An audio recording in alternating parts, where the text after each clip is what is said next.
Snap shot. ये मजमून अशफाक अहमद साहब की किताब जाविया से लिया गया है। हम अहले जाविया की तरफ से आपकी खिदमत में सलाम पहुँचे। जिंदगी के अतवार भी अजीबो गरीब हैं। इसमें नशीब व फराज, तारीकी, रोशनी, जुल्मत, नूर के मज़ाहर आते ही रहते हैं।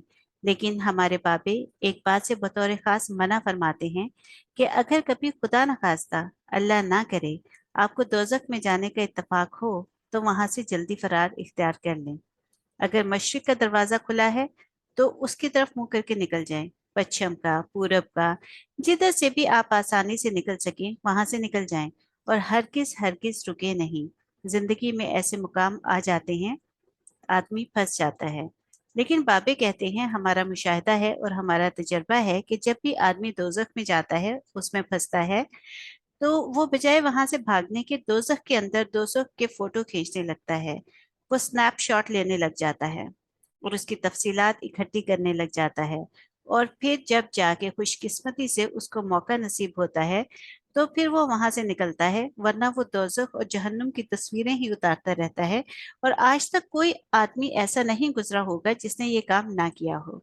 तो हम बड़े हैरान होते हैं उनकी इस बात पर, और वो फरमाते हैं कि ये स्नैपशॉट लेने के बाद वो बड़ी मेहनत और मोहब्बत के साथ इन तस्वीरों को रंगीन ब्रोमाइड की सूरत में कागज पर उतारता है, ब्लैक एंड व्हाइट फोटो तैयार करवाता है और उनके एल्बम तैयार करके जिंदगी भर अपने साथ उठाए उठाए फिरता है।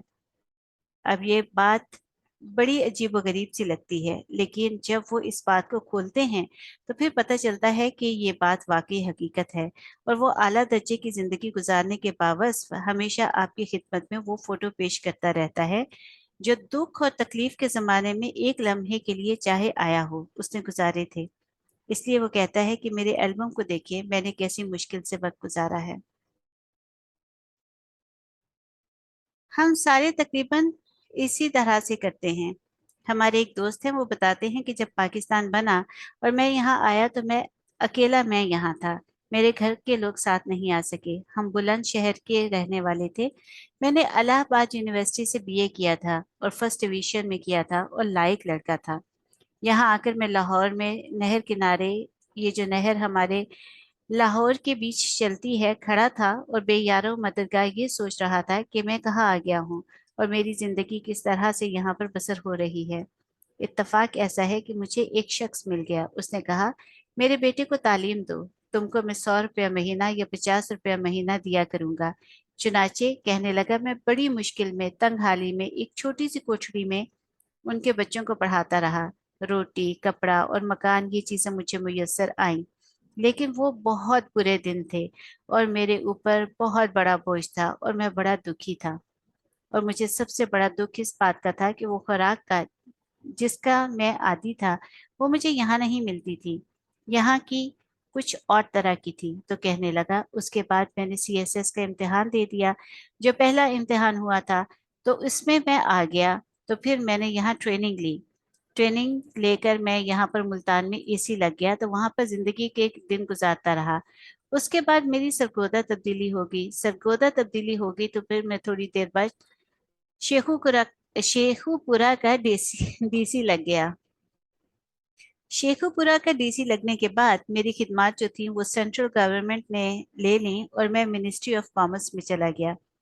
इकोनॉमिक्स का कोई अच्छा बंदा था, वहां चला गया। वहां जाने के बाद 4-5 साल की सर्विस के बाद मेरे सूबे पंजाब ने मुझे फिर मांगा और मैं यहाँ आ गया। खैर, वो एक जमाने में लाहौर के कमिश्नर भी रहे, लेकिन वो कहते हैं, मैं बड़ा दुखी हूँ। ये मेरे एल्बम देखें। मैं जिस कसम पुर्सी की हालत में यहाँ वक्त गुजारता रहा हूँ, ये बड़ा दर्दनाक और तकलीफ दे वक्त था, और अल्लाह किसी को ऐसा वक्त ना दिखाए। उसके बाद वो यहाँ से विलायत चले गए। विलायत में पाकिस्तान की नुमाइंदगी उन्होंने यूएनओ में की। उसके बाद उन्होंने वर्ल्ड बैंक में हमारी नुमाइंदगी की, या उन्होंने खुद सर्विस कर ली। वहाँ रहे, वहाँ से रिटायर हुए। फिर उनकी एक आला दर्जे के घर में कोठी यहाँ भी थी, कराची में भी थी। लेकिन जब भी उनसे मुलाकात होती है वो अपने का ही जिक्र करते हैं, और वो कहते हैं, बहुत तकलीफ दे वक्त मैंने गुजारा। उनसे मैंने कहा, इतना दुखी वक्त क्या था? कहने लगे, जिस घर में मैं रहता था वहां पर हर तीसरे रोज टिंडे पकते थे और मुझे टिंडे अच्छे नहीं लगते। तो मेरी जिंदगी का दुख सबसे बड़ा ये है कि मर्जी के खिलाफ टिंडे खाने पड़े। इसमें कोई शक नहीं कि मैं कमिश्नर भी रहा लाहौर का, लेकिन मुझे इन टिंडों का दुख नहीं भूलता। अगर उन्होंने थोड़ा सा वक्त जहन्नुम में गुजारा था तो उनके पास उसके फोटोग्राफ बहुत थे। आपको अक्सर आदमी मिलते होंगे जो हर वक्त जिंदगी में अपने इन दुखों की बात करते रहते हैं, जो थोड़ी अरसे के लिए आए और फिर गुजर गए, और अब वो अल्लाह के फजल से ठीक ठाक हैं। उन्होंने कभी ये नहीं कहा अल्लाह ने मुझ पर कैसे अच्छे दिन लाए और मैं किस खुशबख्ती के साथ अपनी जिंदगी खुशोखुरम गुजार रहा हूँ। वो कहता है कि भाजी आपको कुछ नहीं पता, हमने बड़े बड़े दुख बर्दाश्त किए हैं, बड़े मुश्किल रास्तों से गुजरे हैं। मैं समझा सकता हूँ ना, अपना मतलब समझ गए आप। एक हमारी खातून मुझे अभी थोड़े दिन हुए मिली कि वो बेचारी कह रही थी, भाईजान मैं भी फिरोजपुर की रहने वाली हूँ और मैं टेंका वाली बक्सी बस्ती में थी। मैंने कहा अच्छा, वहां तो हमारे अच्छे खासे मुसलमानों के घर थे। कहने लगी मैं छोटी सी थी, मेरे वालिद फौत हो गए। मेरे वालिद गार्ड थे, वो मेरी छोटी उम्र में फौत हो गए। हम तीन बहन भाई थे, दो मेरे भाई थे, एक ऊपर का एक नीचे, मैं दरमियान में थी। मेरी वालदा ने बड़े दुख सहे हैं और बहुत मुश्किलात में वक्त गुजारा है और हमने बहुत तकलीफ के दिन देखे हैं। जब मैं उनको याद करती हूँ तो रोती रहती हूँ हर वक्त। तो मैंने कहा अब कैसी हो? कहने लगी ठीक है, अल्लाह का शुक्र है, जो भी वक्त गुजर रहा है ठीक है, लेकिन इतने तकलीफ हालात से गुजरना और गुजर कर यहाँ पहुंचना, ये एक ऐसा तकलीफ अमल है कि इसमें लोग आसानी के साथ दूर तक चल नहीं सकते। मैंने कहा बीबी अब आप कहाँ होती हैं? कहने लगी मैं वहां हूँ चकलाला में। तो मैंने कहा आप क्या करती हैं? कहने लगी मेरे खाविंद ब्रिगेडियर हैं और तीन मेरे बच्चे हैं। एक ने सीए किया है, वो यहाँ लग गया था एक फॉरेन फर्म में, फिर वो उसको अमेरिका ले गए, वो वहां पर होता है। और जो छोटा है वो प्रोफेसर है वहां पर रावलपिंडी में, और जो सबसे छोटा है वो कंप्यूटर का कुछ करके चला गया है बाहर। तो भाईजान हमने बड़े दुखी दिन देखे हैं, हम बड़े मजलूम लोग हैं और हमारे ऊपर बहुत तकलीफ दे वक्त गुजरा है। और बचपन जो था मेरा और जवानी, वो ऐसी मुश्किलात में गुजरी तो सारा दुख का इजहार करती। तो मैंने कहा बीबी अब तो माशाल्लाह बहुत अच्छी हैं, बड़ी आला दर्जे की आपको कोठी बंगला मिला होगा, कार होती है आपकी बड़ी स्याह रंग की, इसके ऊपर एक स्टार लगा होता है। कहने लगी आई तो इसमें हूँ, वो बाहर खड़ी है, लेकिन दुख बड़ा है जनाब, हम बहुत मजलूम हैं।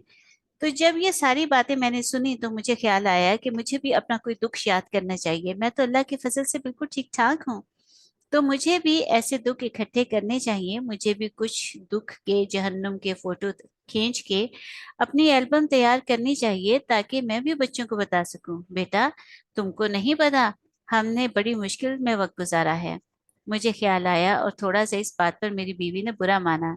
एक जमाने में मैं एक पर्चा रिसाला निकालता था, माहनामा, बड़ा खूबसूरत रंगीन दास्तान गो उसका नाम था। तो हमारी माली हालत दरमियानी थी, लेकिन इस बच्चे को निकालना मैं अपना फर्ज समझता था, कि क्योंकि वो लोगों को बहुत पसंद आ गया था, तो इतने पैसे नहीं थे।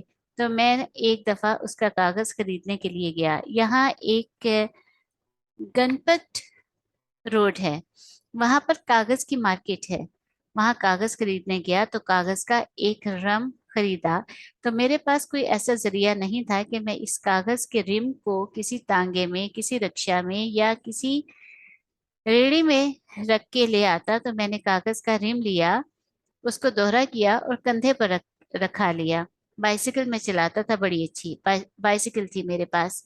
तो मैं साइकिल पर सवार हो गया, और जब चला तो अनारकली में इस वक्त भी खासा रश होता था, तांगे आ रहे थे, रेड़े आ रहे थे, साइकिलें और जो भी कुछ इस जमाने की ट्रैफिक थी वो चल रही थी।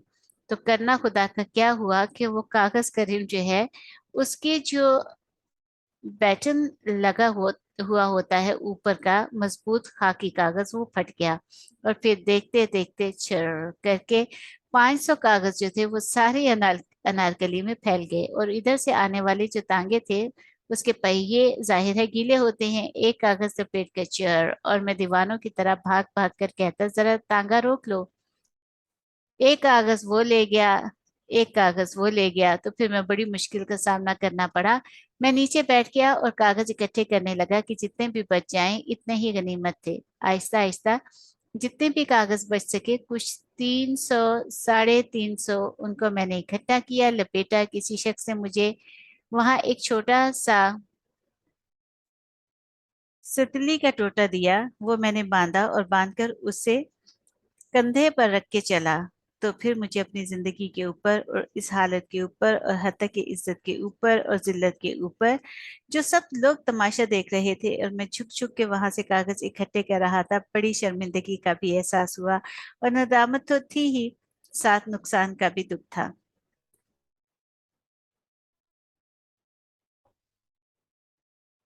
जब ये इकट्ठे करके मैं घर आया रोनी सूरत बना के, तो मैंने ये सारा वाकया अपनी बीवी से बयान किया। उसने भी मुझे तसल्ली दी, लेकिन वो भी मेरे साथ इस गम में शामिल हो गई। ये वाकया गुजर गया, कई साल बीत गए, तो मैंने भी अपना एक एल्बम तैयार कर लिया। दुखों के एल्बम सारों के पास होते हैं, तो मैंने भी इस एल्बम में ये वाकया, जो छोटा सा था और अगरचे इतना अहम नहीं रहा था कि शामिल किया जाता, तो मेरे बच्चे इसे पढ़ने लगे। जब मेरा पहला बेटा 8वीं 9वीं में पहुंचा, तो मैंने उसे कहा, तुम्हें पता नहीं हमने किस मुश्किल से वक्त गुजारा है। मैंने और तुम्हारी माँ ने कितनी मेहनत की है और किन दुखों से और किन मुश्किल राहों से गुजरे हैं। एक दफा मैं अपना कागज खरीदने गया और मैं उसे अनारकली में कंधे पर रख के, और मेरा बेटा हैरानी से देख रहा है कि बेचारा अब्बू कंधे पे रख के यूं बाइसाइकिल चलाता हुआ गुजरा। और मैंने सारा वाकया सुना दिया। उसके दिल पर बड़ा अजीब सा असर जाहिर है हुआ होगा, तकलीफ वगैरह। लेकिन मैं उसकी नजरों में एक हीरो बन गया, और मैं खुद भी अपने आप को एक हीरो समझता गया कि देखो किन मुश्किलात और हालात और कैसे तकलीफ औकात से गुजरा हूँ। फिर मेरा दूसरा बच्चा, उसको भी मैंने ये बात सुनानी शुरू की, और जहां जहां मैं बैठता था अपना ये एल्बम खोल के उसमें से ये रंगीन तस्वीर निकाल के सबको और पूरी तफसील के साथ सुनाता था। इस तरह बहुत सारे साल गुजर गए, तो एक दिन मेरी बीवी ने मुझसे कहा, जाहिर है वो भी बाबा जी के इन्फ्लुएंस में आ गई थी। ये निहायत घटिया बात है जो आप करते हैं, और जिसके साथ मैं भी शामिल हूँ। क्या हुआ अगर एक छोटा सा जरा तकलीफ दे वक्त आ गया और तुमने उसको इतना फैला करके उसको पूरा, वो जो क्या होती है, पैनोरामा स्क्रीन के ऊपर सुनाना शुरू कर दिया। उसको बंद होना चाहिए। तो मैंने कहा, तो फिर मेरे पास तो ये जो एल्बम है, जिस दुख की कैफियत मैंने बयान की है, ये तो चलनी चाहिए, क्योंकि हर शरीफ आदमी के पास अपनी एल्बम होती है। और वो दुख के जो उन्होंने फोटो खींचे होते हैं स्क्रीन पर, वो कभी भी उनको नहीं छोड़ना चाहता, चाहे कितने ऊंचे दर्जे पर पहुंच जाए। तो उसने कहा, नहीं, आप अपनी एल्बम को देखें, मैंने इसमें तब्दीली कर दी है। इन तस्वीरों को मैंने कार्टून में बदल दिया है, एक हंसी की चीज बना दी है कि जिंदगी में एक ऐसा वाकया भी आया और यूं गुजर गया, तो ये हंसने वाली बात है, ना कि इतना दर्दनाक रोने वाली। खामखा आप तवज्जो वसूल करते हैं, ये सेहतमंद जहन की निशानी नहीं है। तो फिर मुझे ख्याल आया कि उनकी बात तो ठीक है। अब हम उसको एक कार्टून के तौर पर इस्तेमाल करते हैं, और मेरे बच्चे और पोते तालियां बजाते हैं कि दादा के साथ ये हुआ होगा, कैसे कागज के पीछे भागे थे। मैंने कहा, मैं ऐसे ढक ढक करता हुआ भागा था। तो खुश होते हैं। हमारे एक और दोस्त हैं, वो हमारे इलाके होशियारपुर के हैं। वो जब भी हम में बैठते हैं तो कहते हैं, जनाब क्या वो जमाना था, और क्या घटाएं काले नीले रंग की होती थी। कोहे शिवालिक के ऊपर आती थी और हर घटा के आगे एक बगलों की कतार हुआ करती थी। यहाँ पर वो सारी चीजें नजर ही नहीं आती, और हम कितने खूबसूरत आम वहाँ के खाया करते थे। खवातीन हजरात, मैं आपको बताऊं, और मेरे दोस्त जो होशियारपुर के रहने वाले हैं, मुझे माफ करें कि होशियारपुर में आम तो जरूर होते थे, लेकिन इतने खट्टे आम के आपने जिंदगी में सल्फ्यूरिक एसिड देखा होगा, वो भी उससे थोड़ा सा फीका होगा। मेरी वालदा मरहुमा कहा करती थी कि ये आम तो ऐसे हैं कि अगर मुर्दे के मुंह में निचोड़ दें तो उठकर बैठ जाएगा और कहेगा अस्सलाम वालेकुम। तो ऐसे आम वो होते थे, लेकिन वो वहां रहते हैं। और वो हमेशा एक ही बात का जिक्र करते हैं कि इशफाक साहब साहब, आपको याद है ना कि वो आम होते थे, और वो नीली घटाएं और वो यहाँ पर नहीं होती। वो एक घर, एक छोटी सी कोठरी थी हमारे साथ, एक शीश महल। उसके पास बेचारे किराए पर रहते थे। उनको अंग्रेजी जुबान में नॉस्टैल्जिया कहते हैं। बहुत से लोग इस पर कहानियां भी लिखते हैं, नॉवेल भी लिखते हैं, जो जगह छोड़कर आए हों उस जमानो मकान को जिसको आपने तर्क कर दिया हो, या जो माजी में आपकी जिंदगी में से होकर गुजरा हो और आप उदासी की हालत में उसको याद करते हैं, उसको नॉस्टैल्जिया कहते हैं। और उसकी एक बड़ी पक्की निशानी है कि अगर नॉस्टैल्जिया के मरीज से जो यादों की कहानियां, अफसाने, नावल लिखता है, इससे अगर ये कहा जाए कि चल तुझे इस जगह वापस ले चलते हैं, तो कभी नहीं जाएगा वहां पर, क्योंकि यहाँ पर इतनी आसाइश की जिंदगी बसर कर रहा होता है। तो ये हमारे दोस्त हमेशा वही पुराने जमाने की बात दोहराते रहते हैं और याद करते हैं। सारे होशियारपुर में तीन चार यादें आम मीठे मिल ही जाते थे, लेकिन इस वक्त तो मैं इससे कहता हूँ, नॉस्टैल्जिया वाले बंदे से, कि तुम उसको याद करते रहते हो और दुखी होते रहते हो। मुझे ये बताओ, अब तुम कहाँ हो? तो वो कहता है, आजकल मैं मुल्तान में हूँ और मेरे दो आमों के बाग हैं। सच? वो मालिक है उसका? एक तो समर बहिश्त का बाग का है उसका, और एक अनवर रटोल का बाग है। तो वो कहता है कि मैंने बड़ी मेहनत से तैयार किया है। मुझे अफसोस है कि यहाँ हम इसे बेच नहीं सकते। मैं इसे एक्सपोर्ट करता हूँ, लेकिन इन दोनों बड़े बागों के वापस जिनका मालिक हूँ, वो जो आम होते थे ना, वो मुर्दे के मुंह में निचोड़ने वाले होते थे। वो मैं जरूर याद करूंगा। ये नाशुक्री की बात नहीं होती है। इंसान के अंदर बाबों के कहने के मुताबिक एक ऐसी खराबी पैदा हो जाती है कि अगर वो कभी भी तकलीफ से गुजरे होते हैं, चाहे थोड़े अरसे के लिए हों, वो उसके ज्यादा से ज्यादा फोटो खींचकर अपने पास महफूज कर लेते हैं। और जब भी आपसे मिलते हैं, अच्छे भले हैं, खैरियत के साथ, पहले के मुकाबले में 10 गुना बल्कि 100 गुना ज्यादा आराम में हैं, लेकिन वो दुख का इजहार करते हैं। आपके साथ भी कई खवातीन करती होंगी कि बहुत मुश्किल में वक्त गुजरा। इस सूरत हाल से निकलने के लिए फिर एक सेहतमंद जहन और एक सेहतमंद रूह की भी जरूरत होती है, वरना रूहें भी माऊफ हो जाती हैं। वो बाबे फरमाते हैं कि अगर किसी कभी खुदा न खास्ता आपको किसी वजह से दोजख में जाने का इत्तेफाक हो, तो वहां से भागकर गुजरने की कोशिश करें। वहां खड़े होकर उसके फोटो ना उतारने लग जाएं और उनके एल्बम तैयार करके लोगों के सामने, जैसे फकीर दर्दनाक नहीं देखे आपने? कुछ तो होते हैं अपनी पट्टी लपेट के, टिंडे हाथ टुंडे हाथ दिखा के आपसे रहम की भीख मांगते हैं। तकरीबन तकरीबन खवातीन और हजरात, इसी तरह से वो लोग जो आपके दोस्त हैं, अजीज हैं, रिश्तेदार हैं, ऐसी कहानी सुनाकर आपसे जज्बा तरहम, आपकी तवज्जो की भीख मांगते हैं। मैं और आप अल्लाह से ये दुआ करते हैं कि ए खुदा, हमको इस किस्म की मुसीबत में या इस किस्म के आर्जे में मुब्तला ना करना। अगर हमारे ऊपर कभी कोई मुश्किल वक्त आए, तो हम वहां से भाग कर गुजरेंगे और फिर इसका जिक्र ना करें कि आता है वक्त और फिर गुजर जाता है। चुनाचे इन बड़े लोगों के किस्से जब आप बयान करते हैं, हमारे अव्वलून और साबिकून के, तो उनकी जिंदगियों में आपको सबसे आला दर्जे की, सबसे अरफा चीज यही मिलेगी कि वो अपने गुजरे हुए दुखों का और तकलीफों का ऐसे इजहार नहीं करते थे। बड़ा इंसान बनने के लिए इंसान को वो मस्बत पहलू तलाश पेश करना चाहिए जो उसकी जिंदगी के साथ साथ चल रहा है। हम में थोड़ी थोड़ी सी आदत पैदा हो चुकी है अब हमारे मुल्क के लोगों की, कि दुख, तकलीफ, नाआसुदगी का इजहार बहुत ज्यादा एग्जैजुरेशन के अंदाज में, बहुत ज्यादा मुबालगा आमेज अंदाज में बयान करते रहते हैं। अल्लाह आपको आसानियां अता फरमाए और आसानियां तकसीम करने का शर्फ अता फरमाए।